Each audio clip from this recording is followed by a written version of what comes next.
Hello, hello, everyone. Welcome to Teacher Tuesday. It is Teacher Tuesday, as we already know. I am Taji, the teacher's teacher, and I am super excited. Oh my goodness, I am super excited about this particular episode. I know that we're going to learn so much because guess what? I brought my first teacher. My absolute first teacher on board. And not only is Miss Horns a veteran high school teacher, she is also my beautiful mother. Okay. And so all the things that she have been implementing into the classroom, she has actually implemented into our household and helped my brother and I become the people that we are today. So before we get started, y'all, let's just put some in the chat. Go ahead and speak to me. What's up? What's up? What's up? How we doing out here? Okay. How's the summer treating you as we are continuing on with our learning journey and getting some OG wisdom for those first year all stars? Sometimes it's a second year all star. Sometimes it's a veteran teacher who just need a little bit more support. Our goal is to make sure that everybody receive whatever support that they need so that they can make sure that their kids are successful and everyone is blooming in their classroom. Okay, so go ahead and say something to me in the chat, and I would love to say, hey there, what's up, what's up? And we're going to get this party started. Okay, all right. Yes, indeed. We have so many resources, so many things. And in case you all did not know, my name is Taji, and I am the teacher's teacher. And my passion is to make sure that I provide support. I remember my first year teaching. I remember all of those different things. And if it wasn't for the OGs who stepped into my room and gave me all of that support, I would not be where I am today. And I want to continue to make sure I'm creating a platform where that support is not only within my school, but it's also available to you worldwide. So, welcome, welcome, welcome to Taji, the teacher's teacher. Just a little bit about myself. I specialize in transforming complex content into crystal clear concepts, giving teachers and business owners the confidence to be able to show up in a confident way to make sure that they're breaking down those things that seems a little complex and making it super clear for their students. That's what I do. That's what I love to do. And I'm super excited about being a part of this community and you coming in, and we are collaborating together to make it happen for our babies. Okay. All right. So let's go ahead. Now, we're about to go ahead and get everything started because I don't want to waste not another minute. Do you hear me? All right. So you are going to meet Miss Horns, okay? You're going to meet Miss Horns. And Miss Horns, I just have like a special story for her myself. Of course, Miss Horns is my mom, my beautiful mama. And she was my first teacher. Okay. She took out the time and created like the vibe in our house was we knew what we were doing. We knew we were going to church on certain days of the week, Monday, Wednesdays, and Saturdays and Sundays. We also knew what was expected, but the systems were so tight and in place to where we were able to show our personalities and laugh and kick it and do all of those different things. That's what the systems that we had. And then in addition to that, I would say one particular story that really like connects to my why as a teacher is when my mom recently, when she had gotten married, and I was 8 years old, and I transferred from my neighborhood school to my new school in a whole nother school district. Neighborhood school, I was a part of all. It was all black and brown kids in an urban setting. New school, I was the speck in the classroom. Okay, I was the only one, and so I just remember the parent teacher conference, and the teacher was basically telling my mom, hey, her reading is not where it needs to be. I'm not sure if she's able to catch up. I'm not sure she's able to be able to be successful. So we're going to recommend for her to receive special education services.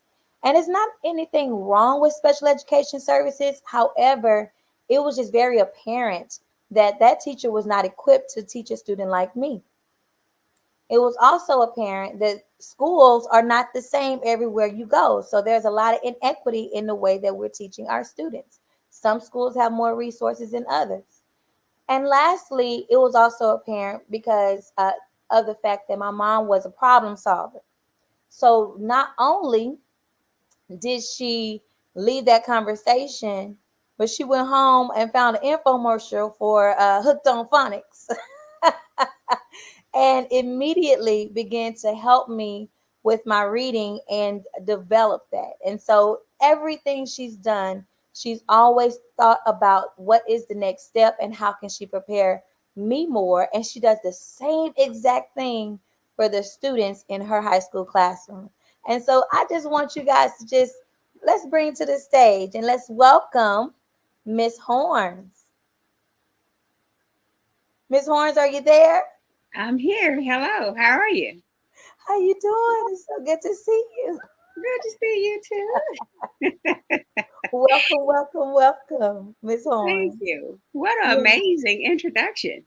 of course. I have so many other words I can say, but let's keep it to the teaching, I guess. Absolutely. Okay, Miss Horns, go ahead and tell me. Okay, what subject do you teach? I teach business information management, and I also teach Money Matters, which is a financial literacy course in the class. And I also taught, which was a college readiness class. Okay, So everything I teach is basically what you described a moment ago when you described me as your mother. okay, well, awesome. So I want you to kind of just let's get into the why. Okay, so again, welcome, welcome, welcome, Miss Horns. Miss Horns, can you go ahead and just tell us what is your teacher story? My teacher story started actually teaching you um, when you were in first grade, and the school reached out to me and told me that you need to be tested for special education because of your reading level. And I immediately said, "Oh no, I don't have a special education child. My child, I know her potential and I know what she can do." And like you say, I rushed out and I purchased the Hooked on Phonics and actually taught you to read, and you was reading in 2 weeks. And the teacher was amazed at the progress and like, "What did you do?" I'm like, "I taught my child how to read." to, to your perfection. Okay. Mm-hmm. And then I actually started teaching, all jokes aside, I started teaching in ministry. I was in Mm-hmm. ministry probably about 10 years. Well, you were 6, so I was in ministry around 6 years. And I was in ministry, and the Lord spoke to me and told me that He wanted me to pull my collar off and go into the Mm-hmm. classroom. Mm-hmm. And then I was like, "Oh my God, go and teach in the classroom? Ugh, I don't know if I want to do that or not." And I was also a hairstylist, so I told a couple of my hairstylist friends, and they was like, "You are crazy if you're going to leave um, the beauty shop basically and go and teach in the classroom." So Mm-hmm. I followed that order, and that was a charge from God. And my reason for being in the classroom is not because this is something that I just really, really wanted to do, but it was a charge, and I had to go in and do what I'm doing today. Man, that's awesome. That's awesome. I just can recall like some of the things that you put in place with us, and we have like a connecting story because at one point in time I was teaching at the middle school that actually fed into the high school where you were teaching. So some of the students that had me end up having you as well, right? And Right? so And I remember in particular a story I'm going to show you guys. Super, super dope. One of our students, her name is Miss Kamisha Price. Super proud of her. But I taught Kamisha when she was in the 7th grade, and I believe I taught her in the 8th grade, 7th and 8th grade. And when she was in my classroom, she had literally just tragically lost her brother in a tragic car accident.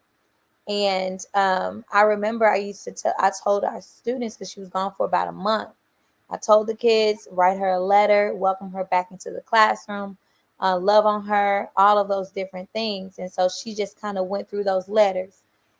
And that she's always been a bright, driven kid. But I just remember that particular moment where we were kind of just surrounding her with love in 7th grade. Then she goes on and gets Miss Horns in high school, which is super crazy, because she becomes the valedictorian of her graduating class. What Yeah. was your experience of like kind of like having that tag team opportunity and seeing the impact that we made in the life of Kamisha? Um, Actually, Kamisha was a very bright student, but our connection came in, when you're building a relationship with students and um, trying to make sure that you can keep them on the right path. Our Mm-hmm. connection came around our birthdays, and she would always call me her Scorpio twin. And so Kamisha would come into the classroom, and if she saw anything off key, she said, "Oh, I already know what you're getting ready to do." Like she could think my moves because of how she would actually respond. But I was able to keep her focused, and because she had the drive, but there was life. Mm-hmm. Life was lifing Mm-hmm. still, and like you said, she had lost her brother. So, I mean, she had up and down moments. But for the Mm-hmm. most part, I was there for her to actually encourage her, to build her up and let her know that, hey, girl, you had the potential to be a number one. And my expectation is that you are number one in this class. Do you understand? She would tell me Mm-hmm. all the time, yes, ma'am. Yes, ma'am. So I pushed her and I groomed her. I helped her with her, make sure that that she was on a point for college and different things of that nature. But that relationship alone, from previously with you, really helped with the Mm-hmm. relationship that we built over on the high school campus. Mm-hmm. That's super dope.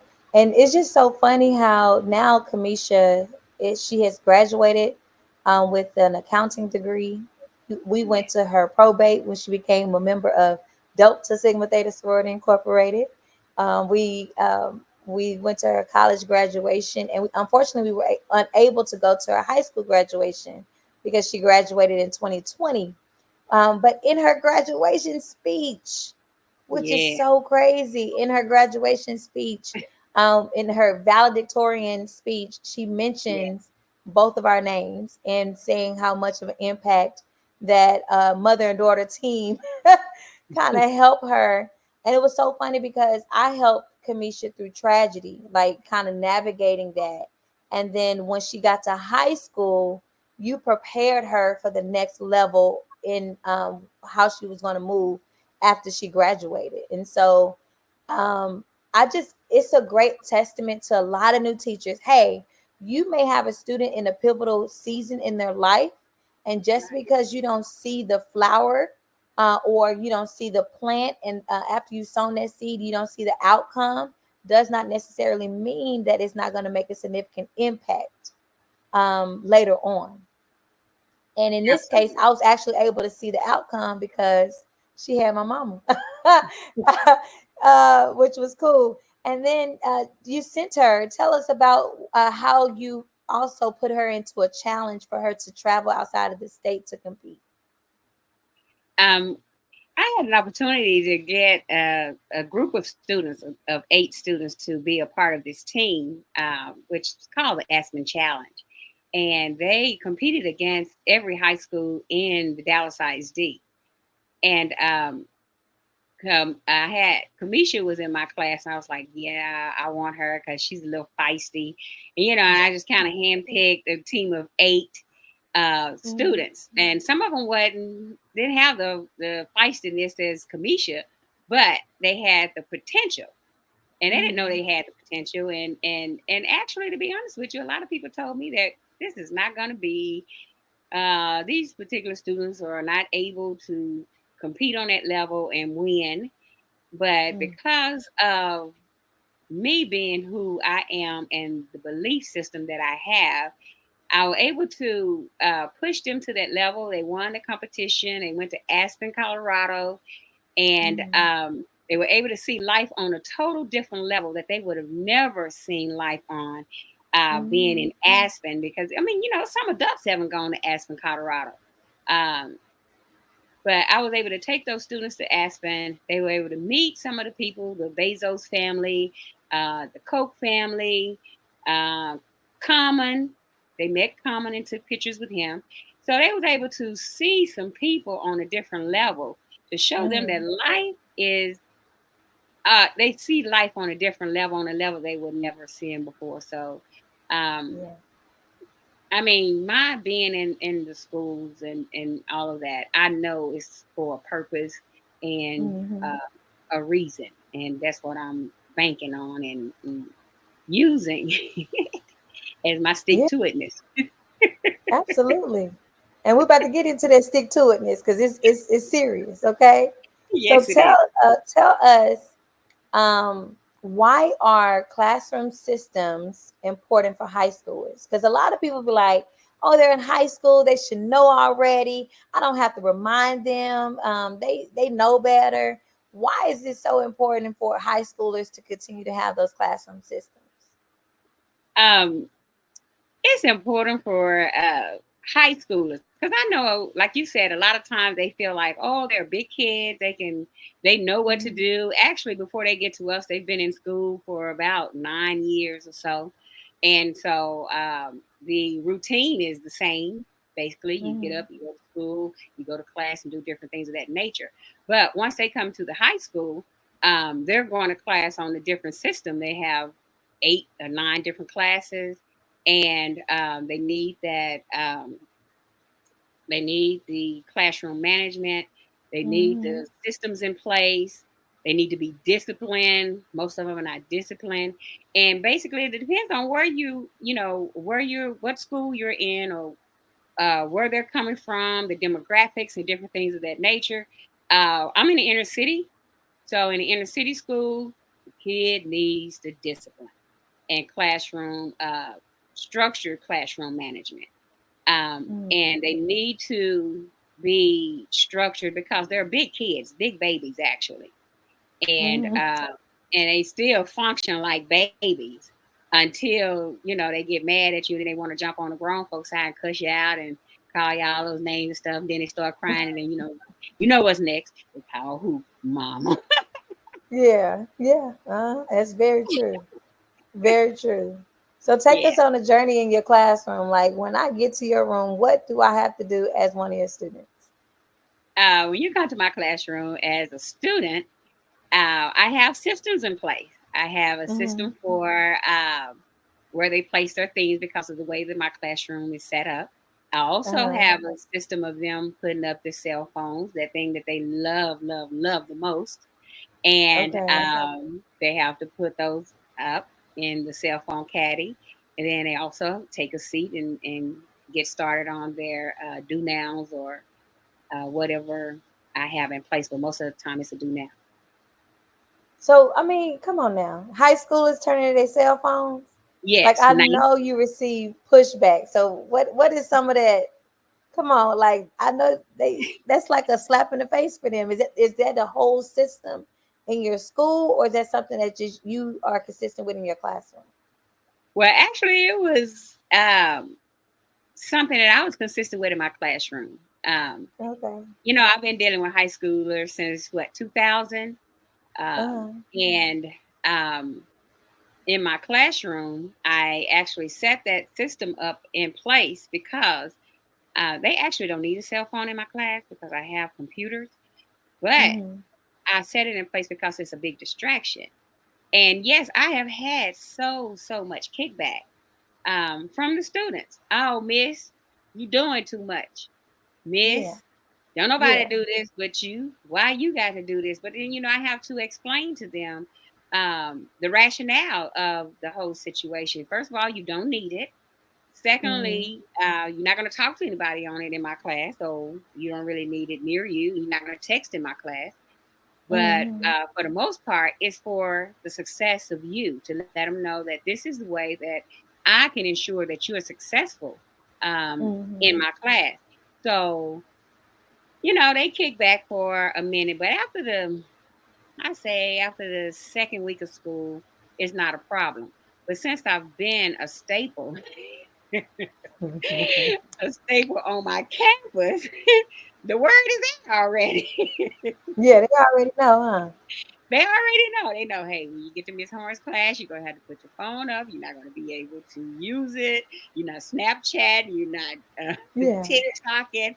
You're Yeah, not all of that. taping her. You're not doing any of that. But in the end, at the end, I've had students to write in their reflections at the end of the school year how they thought that was the hardest thing for them to do, but they found out that was the best thing because they learned so much without that distraction. Mm-hmm. Mm-hmm. That's But good. the funny part now is that school districts are Yeah. getting ready to lock the phones up. So I was just ahead of my time Mm-hmm. You with the already cell knew. phone. Yes. See, growing up for me, I got distracted very easily, and cell phones had just came out, and I couldn't have my cell phone Monday through Friday. Friday Right. after school, I picked my phone up from your bedroom, and that's when Absolutely. I was able to text, and I had to turn it in on Monday morning before I went to school. Absolutely. And that was the routine for me. So it kind of makes sense for me, but it helped me in the long run because again, I needed that extra boost to help me focus on some things. So that was just like one system that I can remember in my rearing. And I had a quick question because I have a lot of brand new teachers who's like, oh my God, like, how can I address any conflict with a student with knowing that they have their own parents and all this kind of stuff? Like, do you think that, a new teacher choosing to be conflict avoidant is effective for the student? No. And the reason why I say that in high school, you're going to have conflict with high school students. I mean, Mm-hmm. you're just going to have that. But and it's at the same time, you have to, with high school students, I've learned that you let them speak their mind. They're going to say something. A new teacher, especially, Mm-hmm. they are going to kick against the prick with that new teacher because they're going to Mm-hmm. try to change that new teacher into who they want them to be Right. for them. Right. So, as a new teacher, you have to come in and you just have to be consistent. You have to be consistent with the rules, with the Mm-hmm. expectations that you have for your class. And Mm-hmm. I find out that a lot of new teachers come in saying, "Hey, I don't really have to be that type," and even when mentoring teachers, and I try to tell them, "Hey, make sure that you are consistent. Make sure that you Mm-hmm. adhere to your own expectations." Because if you Mm-hmm. don't adhere to those expectations, the kids will tell you and they will tell everybody else. They tell me all Mm-hmm. the time. It's not many teachers that heed to the expectations like you do, Miss Holmes. Yeah. Uh, I can name you and maybe a few more who actually adhere to the expectations and who are Mm-hmm. consistent with the expectations. But those are the ones that Mm-hmm. they respect. They say, don't nobody, they don't do that. And then Yeah. they say they don't care. When they don't adhere to their own expectations, they say they don't care. Wow. Wow. Wow. That's what it So, translates as. It translates as if they don't care at all when they don't follow through with the expectations that they set in place on day one. absolutely. Mm, mm, So that yeah. just some of the things that new teachers feel that they don't have to do because The kids are just they're gonna do whatever they say whatever they ask them to do anyway, and that is false. Negative. Negative. So it's a lot of teachers who feel like they got to buy them a piece of candy or some donuts or, a drink here or whatever to kind of, get the kids' morale up. Is that your approach in your classroom? Um, Absolutely not. Because as a new, well, I I do reward them, but I Yeah. reward them in a different way. Okay. And that is, I reward with other things like field trips. Hey, if you do Mm-hmm. good, you are on that field trip. And kids like to go. You know, Mm-hmm. but as far as the donuts, I would tell a new teacher most of the time when they come in, they're not financially ready to actually buy the donuts and all that kind of stuff. And when you're in high school, you end up buying 200 donuts. Yeah, it's not like you buy 25 donuts. You know what I'm saying? Yeah.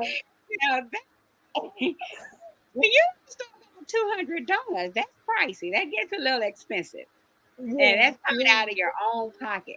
And it's not like going because high school kids, yeah, they like candy, but they like certain type of candy. They like chips. They like certain type of chips. They got to be Mm-hmm. Takis, a hot fries, a hot Cheetos. I mean, you just don't go and buy what's convenient for you. You have to Right. buy what you like in order to, for them to even want it. So my thing is if you have systems in place, again, and you probably Mm-hmm. hear me say that quite a bit, but if you have systems in place, you don't have to buy the donut Mm-hmm. because the kids will come in and do what is expected of them because of the expectation that you Mm-hmm. have in the class. And I Mm-hmm. know you mentioned about Kamisha, and I have other students too. I have Birdie. That Birdie is still around, Mm-hmm. and she comes Mm-hmm. to she's around. She comes to functions, and it was that type of expectation that I had for them. Birdie graduated from college as well, you Mm-hmm. know, and doing extremely well. But it was the expectation that I had. And the funny thing about my expectations were so strong and they were so high until until Bertie would tell her mother, "How Miss Robertson?" Because I was Miss Robertson at the time. How Yeah. Miss Robertson asked Miss Robertson, and I had to tell her, "Girl, I don't come forefront to your mother. Yeah. Your mother is your mother. She don't need to call me for nothing." But the Mm-hmm. expectation was there. Yeah. And the Mm-hmm. relationship was built with her until she almost thought my word was better than her mother's word. And I had to change that with her. Right. And Right. Right. no, ma'am, no, ma'am. But, I do set you straight at school and I make sure that you are on track to being successful and becoming a successful woman. Because the Mm-hmm. whole purpose, and I think this is what happened, the whole purpose for high school is to make sure that they are productive citizens, Mm-hmm. to make sure that they're successful in a personal and professional life. So Yeah. we're pushing out students into the world, into their adulthood. So we need to make sure we have those systems in place. We make sure that we are setting them up so that when they go to work, they're not looking for the donuts at work. Now, I have a friend that manages at one of the Home Depots, and Mm-hmm. she said she had to have a meeting with her workers because they was young people because they wasn't Mm-hmm. producing and doing the job. And she asked them, "Okay, so what is it that I need to do to ensure that you can do your job properly?" And they tell her, "Well, Right. have us a pizza party." You have And got to be a pizza party.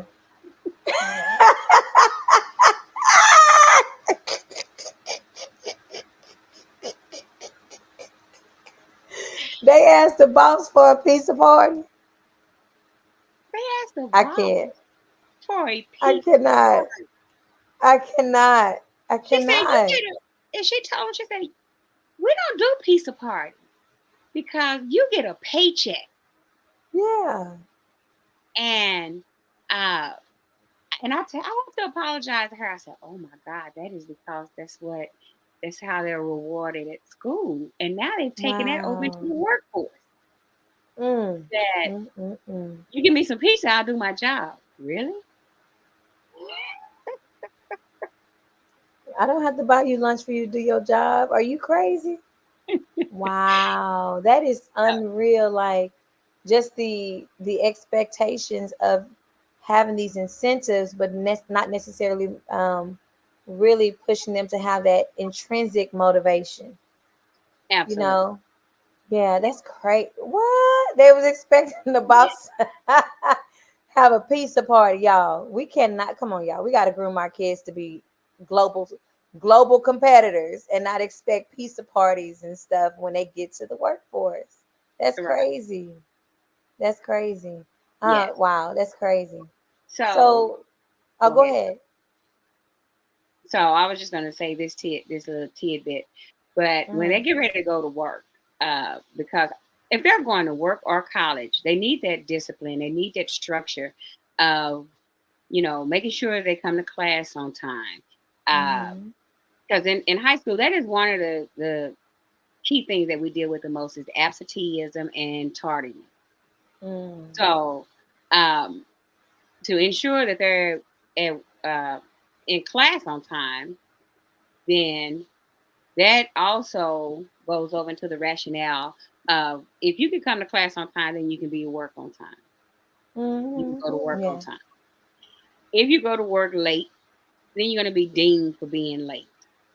If you decide not to go to college and gain a career, so you'll be working a job, and jobs put you on a time frame. You have to clock in on the computer. You have to, if you 1 minute late, some places will not allow. They will ding you for being late. You can only get 3 of those dings without getting a pink slip. So Mm, my high expectations is basically getting them ready for the real work life. mm-hmm. That's good. That's good because yes, it's those small things to where they're like, oh, they can wear this, or they don't have to have this shirt tucked in, or they don't have to have meeting these expectations. And it's not that we're trying to create a drill or militant environment. It's more so like to understand that hey, you have to learn how to navigate spaces with different rules or culture, and how are you going to adjust to that? And it's not about you just doing whatever, especially for black and brown children. They need to be aware that there's some things that we have to kind of like navigate just to make sure that we're meeting the expectations of the setting that we're in. When you're a physician, you can't wear a whole bunch of nails, not the big long ones that Carter B and all of them be having on, because it's unsanitary, to be a nurse and all of that. And so there's just different things that you have to adhere to, and that's so good that you have a vision for them beyond the high school classroom, beyond the classroom. Yeah, So but very, very good. yeah, What are it's some amazing. resources? Oh, go Go ahead. ahead. It's amazing that you mentioned that about the dress code because that's another thing that the first year teachers deal with the kids in the dress code. Mm-hmm. Like I said, being in class on time, um, actually turning in the work, leaving the class to Mm-hmm. go to the restroom and stay gone and do all 3 lunches or however many lunches is on the campus. Mm-hmm. So some of those things you have to have some tight um, expectations in place for that. And like I say, and provide the rationale for it and allow the kids to know exactly why you do what you do. It's not to keep them from being who they want to be, but to prepare them for who they want to become. Mm-hmm. Mm-hmm. Very good. So, what are some like classroom procedures, resources, or tips that you may have for a first year or novice teacher who's trying to implement these systems into their high school classroom? One thing that I would uh, resource that I would tell any first year teacher to get is that no nonsense nurturer. Um, It's in a book form and also PDF form. Actually they can actually click on it, you have the link. I believe you put the link on Yes, here. I'll share. Yeah. Yes, I'll definitely share. So, guys, if once we've finished going through this, if this is something that you'd be interested in, yes, I can go ahead and put in the chat right now the No Nonsense Nurturer resource, or where you can find it, because this is going to be very, very important. But go ahead and tell us, what is a No Nonsense Nurturer? A no nonsense nurturer is a person, individual who has high expectations um, Mm-hmm. for the student, for their students. You have to have the high expectations. You have to set it, and then you also have to be cultural relevant. You have to know the Mm-hmm. cultures that you're dealing with and be relevant with that in order to set those expectations. And Mm-hmm. once it's set, you have to be consistent. The non nonsense nurturer is consistent with what they do. They're structured. Um, a lot of kids think that structure is strict, being strict. It's not Mm-hmm. strict. It's just having things in order for the time that they're in, in the school, in your presence. Once they come to the conclusion that you're not being strict, you're just trying to make sure that they adhere to what's been set, especially when you're aligned with the district policies and the school policy. And most Mm-hmm. of the time, no nonsense nurturer, they are always aligning their information or their expectations with those two. Because when you get the phone call, you can tell them go to page number so and so, so and so, so and so. Yes. Because you will get the call, and I Uh-huh. get the call, and you don't be intimidated by the calls, because if you can go into page number and have them to go to page number, and you all read it together, then they know that, okay, this is not a Miss Horn's rule. This is the Right. district rule, Mm-hmm. but it's just being implemented. Mm-hmm. It's not personal. No, it's not personal at all. Yes. The no nonsense nurturer, because it's so funny because I was raised by a no nonsense nurturer. And so that's been one of my styles, like in my classroom, like, hey, I love you, but this is the expectation, and we're going Right. to get there. What'd you say? By any means necessary. We're gonna make sure this happens, okay? Yes. So it's not personal. But I know that if there's a system in place, it makes it less personal in terms of like when that expectation is not met, you're referring back to the system and you're not taking it personal in terms of emotions or things of that nature. I'm gonna love on you. I'm gonna hold you accountable. I'm a Right. rah rah rah. But if you're not where we're going in terms of like what I've expected, I'm gonna set that straight Right. in the moment. So, but like when first your teachers come into uh, um, into the building, they come with their own expectations. But my thing is, um, I tell them all the time. I say, instead of you trying to create the wheel, the wheel has mhm, been created for you. Just mhm, familiarize yourself with the student handbook along with our handbook, the employee handbook. And once you familiarize yourself with that and set your expectations accordingly, then the kickback is not going to be so hard. It's mhm, going to be kickback. I'm not saying it's not going to be kickback, but it won't be hard because um, my first week of school, they have to copy that student handbook rules down, and mhm, they copy it down in their notebooks because I have them to purchase notebooks for my composition notebooks for my class. And mhm. that's the first thing in their composition notebook. So I also have them, not only do I have it posted in my classroom, but I have them to refer back to those first two pages. Mm, And then that way they know, okay, this is from the student handbook. She's talking from the student handbook. She mhm, this is the expectation of the school. This is just not her expectation. And mhm, this is what the district say about the cell phone. The district say we can't see the cell phone. So if I see the cell phone, you're against what the district is saying. Right, right, Not against what I'm saying. right. So we can't see them. You ain't supposed to have no way. But you walking around, with them in your hand and FaceTime and all that old kind of stuff, you are way out of order. And Mm-hmm. and my co my colleagues, they laugh because when the kids get to me, they be ducking and dodging and putting the phone back and throwing them behind their back. And one of my colleagues said, "You don't do that for me." They said, "You don't have us to do that. Miss Horns do." Uh-oh. Uh-oh. You don't require it. You don't require it. I require them to come in dress code. Mm, Then they go in the restroom and change to go to somebody else's class. But to my code, they're wow. in dress code. Mm. So that's So if why you expect it, they'll follow through. they will follow through if you Mm. expect it and if you're consistent. That's good. That's real good. Absolutely.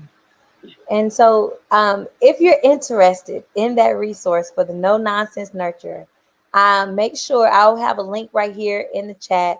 Make sure you click on that link. Just share a little bit about yourself so you can add yourself into the Taji the Teacher Teachers community.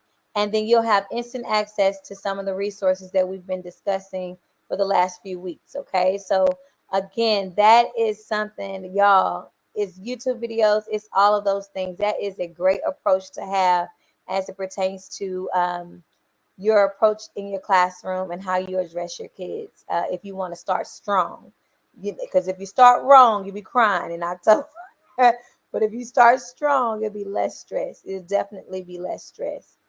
I also want to share another resource that you're going to have access to once you add your information.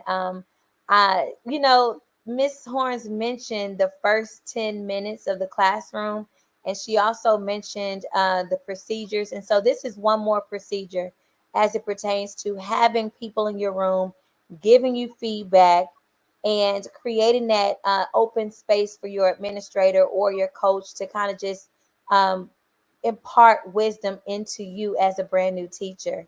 And so you'll have this access to this resource where you can create a welcome center for the guest, prep and prime your kids, how to respond when the guests enter, have an ambassador to greet them at the door. And at this station, they can guide them there to where they can pick up any copies of items that you're covering on that day of. In addition to, they're also able to provide you some feedback, some glows and grows in that moment of your instruction.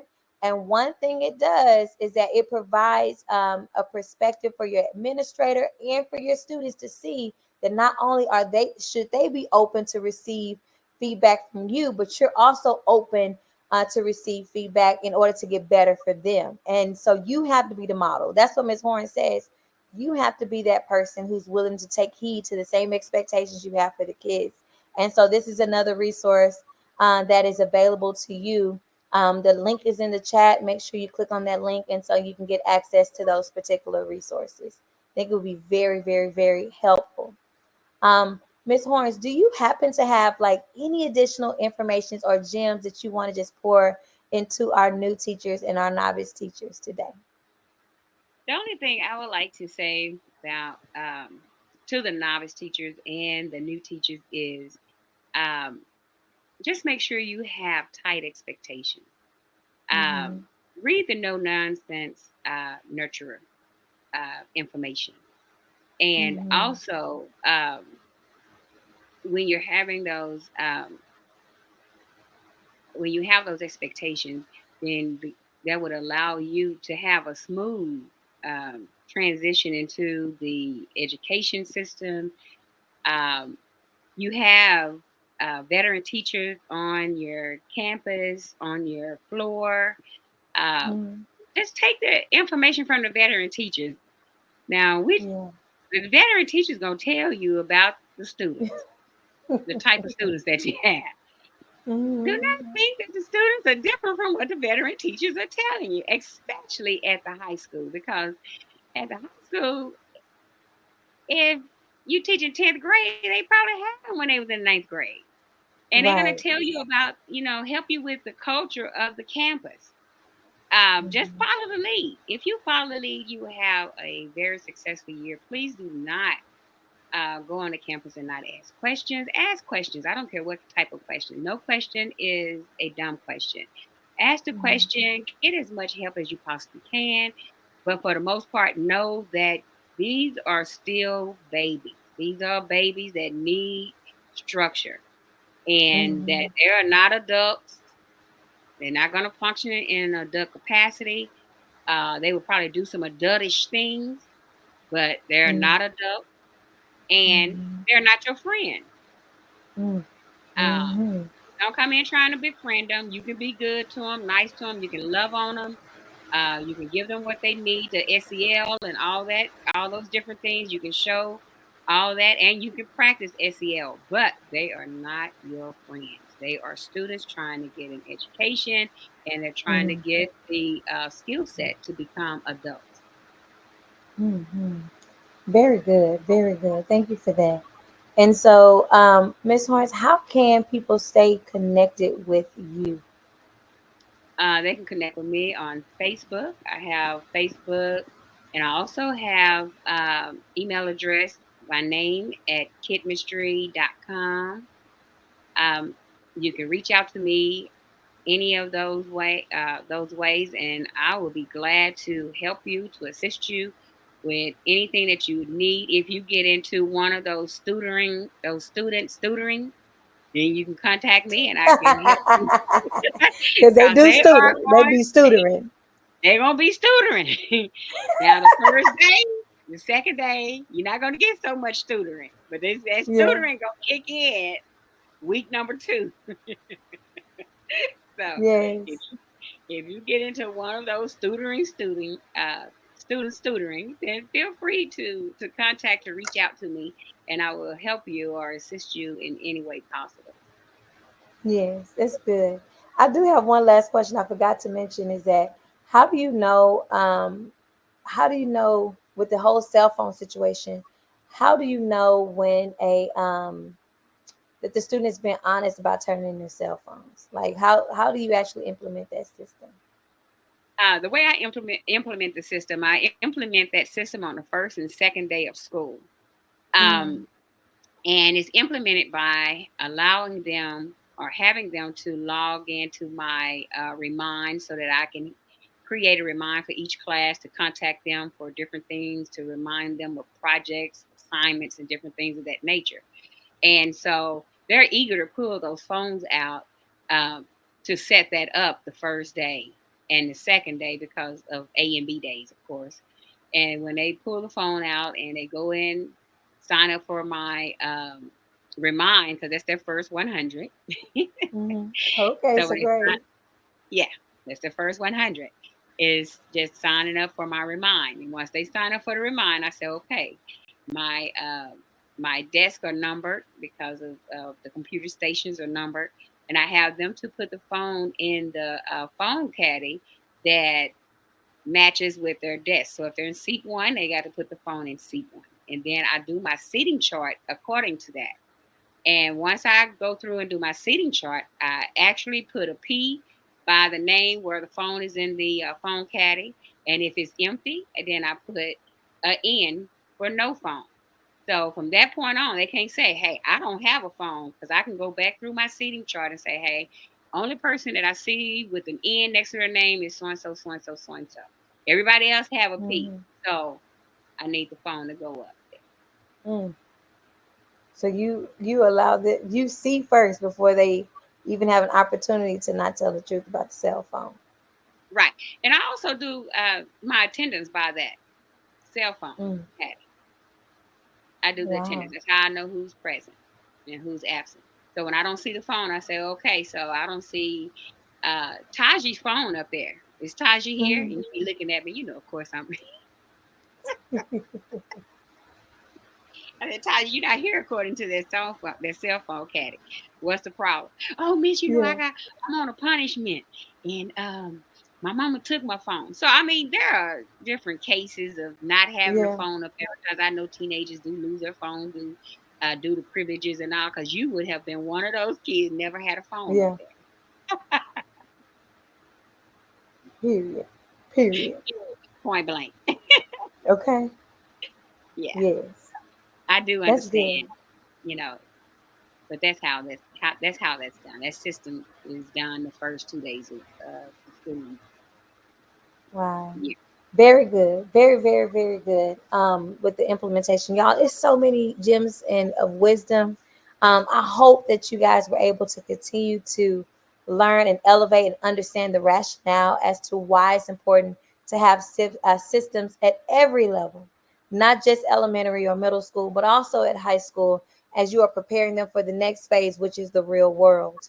I definitely want to also make sure that you are aware that you are invited to a special live. I will have a special live training after this at 7:30 p.m. at Central Standard Time.